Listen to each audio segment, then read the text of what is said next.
The Legend of the Great Siege. Chapter 2. Mikołaj Potocki methodically ascended the ranks, climbing higher and higher. He ran his hand over the cold stone, which helped him organize his thoughts. Lately, dark thoughts had been poisoning his mind, and he tried to dispel them with logic, focusing on the tools he had at hand. He was the starosta of the castle, which had discouraged many an invader. The fortress, situated on a high rock and surrounded on one side by the Smotrik River, naturally made life difficult for invaders. It was strategically important, serving as a shield for the Commonwealth from the east and south. The starosta believed in the strength of these walls, but feared that what lay within them might not be sufficient. The defenders were left to their own devices. Political maneuvers and too many military campaigns had drained both resources and manpower for reinforcing the defenses. "Sir," the highest-ranking officer stood up straight upon seeing Potocki. "Can I do something for you?" "Don't trouble yourself about me," Potocki replied with a slight smile. "I'm just looking for a better perspective." Lately, he had been coming here more frequently, so the guards returned to their repair work, allowing the starosta to move on peacefully. He leaned his hands against the solid wall of the tower and carefully observed the ongoing work on the castle, which was clearly visible from this vantage point. The courtyard was bustling with activity.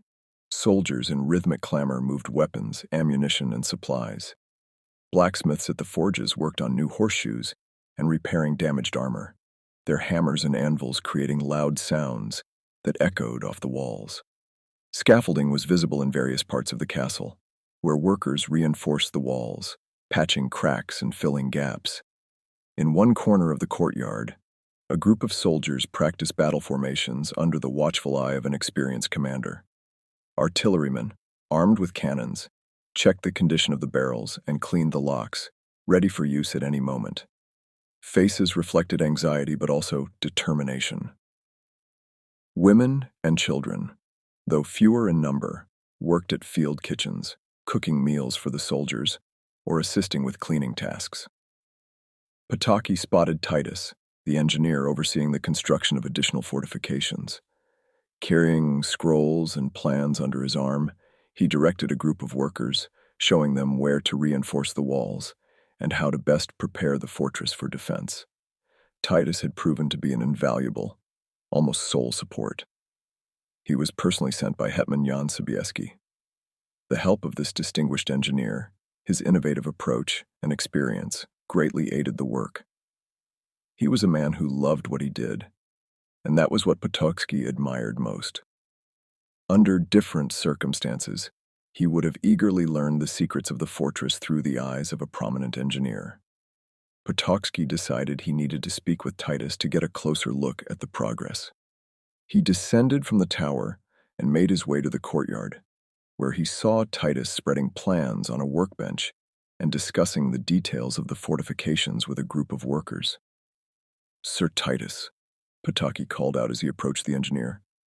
Titus, seeing the starosta, set aside the plans and came over to him. "Sir, I have brought the progress report," Titus began, pointing to the plans on the workbench. "We have finished reinforcing the main tower, and now we are focusing on the moat system and securing the eastern wing. Everything is proceeding according to plan." Potocki, though tired, listened to the report attentively. "It's good you're here, Titus. Your support is invaluable. What do you see as the main challenges ahead of us?" Titus frowned. "The biggest challenge is ensuring that all fortifications are fully ready before the enemy arrives. We also need to make sure that supplies are adequate and that the soldiers have optimal conditions for defense. I will need a few more days to finalize the work, but I think we will make it." Potocki nodded, satisfied with the answer. "Thank you, Titus. We will address the rest at the meeting this afternoon.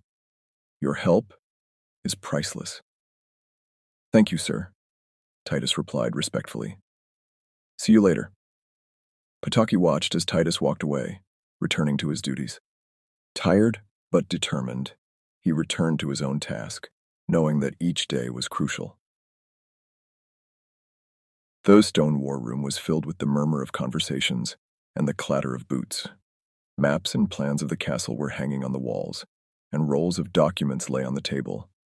Mikołaj Potocki took his place at the head of the table, observing the gathered officers and advisors. Their faces reflected concern and tension.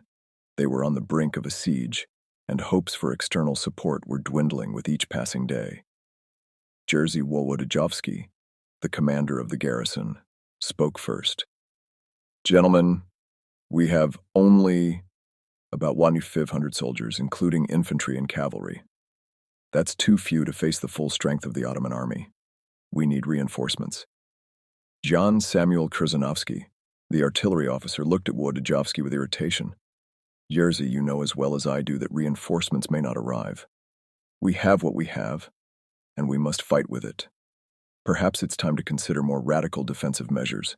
Engineer Titus, sent by Hetman Jan Sobieski, raised his voice.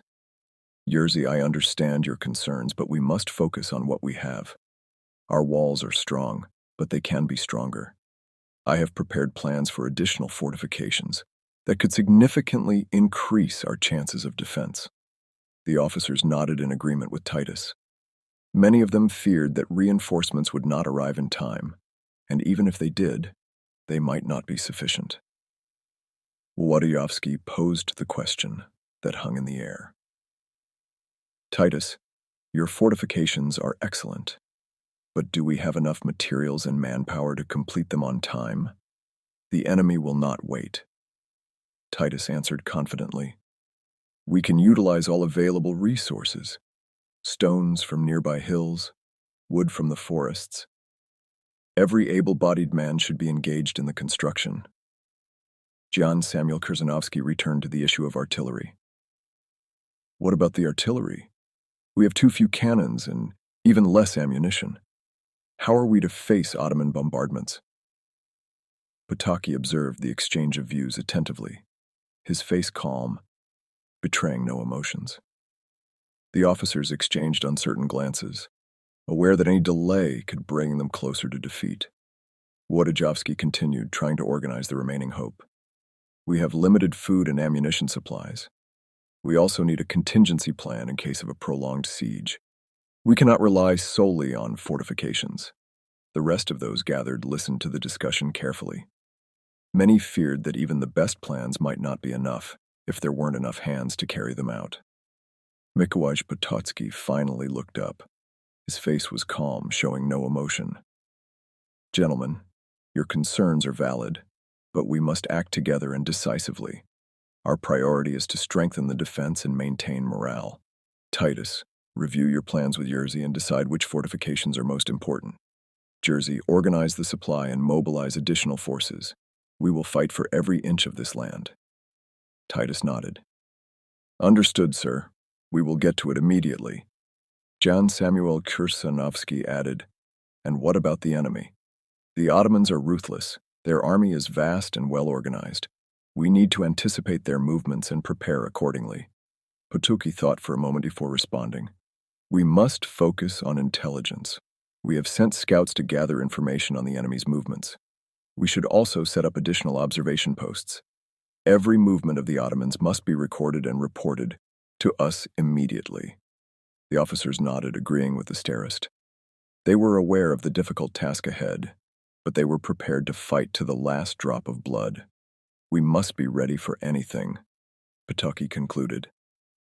"All right, gentlemen, to work." The meeting ended, and the officers dispersed to their tasks. Potocki remained in the room for a moment longer, looking at the maps and plans. He knew that the future of the Kamieniec Podolski castle now lay in their hands.